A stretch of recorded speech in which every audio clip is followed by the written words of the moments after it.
আসসালামু আলাইকুম। আজকে আপনাদের দেখাবো কিভাবে আপনার রাউটারের আওতায় যেসব ফোন অথবা কম্পিউটার আছে সেসব ডিভাইসগুলোতে 18+ কন্টেন্ট বন্ধ করবেন অথবা জুয়ার কন্টেন্ট এসব বন্ধ করবেন। তো চলুন শুরু করা যাক। তো এই জন্য প্রথমে আমরা চলে যাচ্ছি একটি ব্রাউজারে। তো ব্রাউজারে যে আমাদের রাউটারটি প্রথম লগ ইন করতে হবে। প্রথমে আমি রাউটারটি লগ ইন করে নিচ্ছি, আপনারা আপনাদের রাউটারটি লগ ইন করে নেবেন।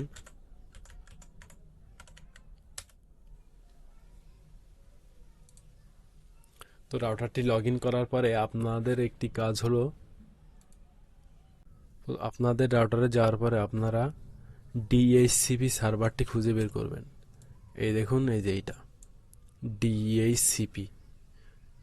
যে আপনার যে রাউটারই হোক না কেন, আপনি ডিএইচসিপি এটি সেটিং থেকে হোক আর অন্য কোনো জায়গা থেকে হোক খুঁজে বের করবেন একটু কষ্ট করে।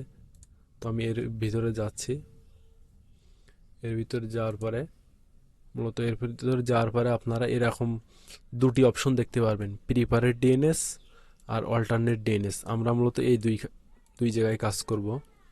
এর জন্য আমরা একটি ওয়েবসাইটে যাব, KAHF Kahf GUARD Kahf guard. এই যে আপনারা এটা দেখতে পারবেন, এই ওয়েবসাইটটিতে যাবেন। এই ওয়েবসাইটটিতে যাওয়ার পরে আপনারা এরকম ইন্টারফেস দেখতে পাবেন। এখানে দেখুন, ইউ আর প্রোটেক্টেড ফ্রম,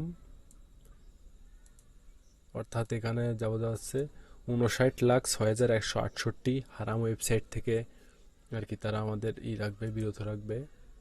এই ডিএনএসটা ব্যবহার করার কারণে আমরা যে সুবিধা পাবো তা হলো ব্লক অ্যাডস, মানে বিভিন্ন অ্যাড এটা ব্লক করে দেবে। ব্লক অ্যাডাল্ট কন্টেন্টগুলো ব্লক করে দেবে। ব্লক অ্যান্টি ইসলামিক কন্টেন্ট, ইসলাম বিরোধী যেসব কন্টেন্ট আছে সেগুলো ব্লক করবে। Block phishing content, phishing content মানে বিভিন্ন ফিশিং লিঙ্ক পাঠিয়ে যেসব মানে আপনার বিভিন্ন ফেসবুক আইডি সহ বিভিন্ন আইডি হ্যাক হতে পারে। ব্লক ট্র্যাকিং মানে আপনাকে কেউ ট্র্যাক করতে পারে না, এরকম কিছু।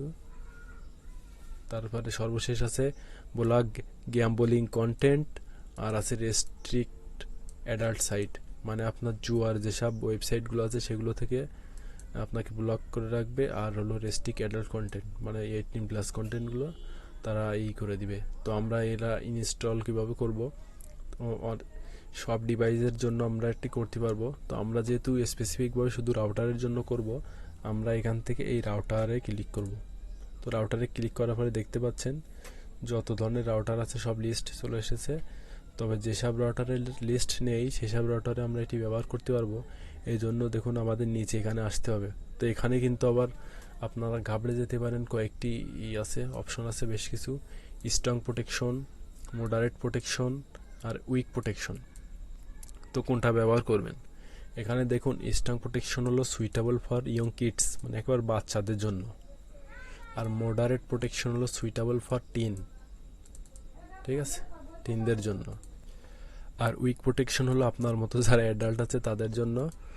তো একটা জিনিস বলে রাখি, তো এখান থেকে আপনি যদি এই যে ইয়ং কিডস এর এই ডিএনএসগুলো যদি ইউজ করেন, তাহলে কিন্তু আপনার রাউটারের আন্ডারে যারা ইন্টারনেট ইউজ করবে তারা কিন্তু ইউটিউবের যে কমেন্টগুলো কিন্তু পড়তে পারবে না, কমেন্টগুলো ব্লক করে দেবে। আমি এই জন্য উইক প্রোটেকশন এটা ব্যবহার করব। তো উইক প্রোটেকশন বলে এই না যে আপনার অ্যাডাল্ট কন্টেন্টগুলো ব্লক হবে না। তো আমি এখন উইক প্রোটেকশন এটা ব্যবহার করব, যেহেতু আমার পার্সোনাল ইউজের জন্য। এই জন্য আমি এই প্রথম যে আইপিটি আছে এটি আমি এখান থেকে কপি করে নিচ্ছি। কপি, তারপর আমি যে আইপিটি এখানে প্রিফারেড ডিএনএসে এটা পেস্ট করে দিলাম। তারপর আবার ওই ট্যাপে গেলাম, যে সেকেন্ড যে আইপিটি আছে এটি কপি করে নিলাম। এটা কপি করে নিলাম, কপি করে নিচ্ছি। কপি করে দেন অল্টার ডিএনএস এটাতে আমি পেস্ট করে দিলাম, দিয়ে এবং এখানে সেভ অ্যান্ড অ্যাপ্লাইতে ক্লিক করলাম। তো আমাদের কাজ এখানেই শেষ না, আরেকটু কাজ আছে। আমাদের ভিডিওটি ভালো লাগলে অবশ্যই সাবস্ক্রাইব করবেন। তো এটা হয়ে গেছে, এখন আমরা ছোট্ট একটি কাজ করব, সেটা হলো আমরা এবার রাউটারটি একটি রিবুট দিব। তো এবার আমি রাউটারটি রিবুট দিব। এজন্য এই যে রিবুটে যে ওই যে ওকে দিলাম। আপনারা আপনাদের রাউটারে রিবুটটি খুঁজে তারপরে রিবুট দিয়ে নেবেন। সম্ভবত এটা সেটিংসে থাকে, আমার ডিরেক্ট উপরেই আছে, এটা আমি দিয়ে দিলাম। এই মোটামুটি রিবুট হতে 30 সেকেন্ড থেকে 1 মিনিট সময় লাগবে। আজকে এ পর্যন্ত, সবাই ভালো থাকবেন।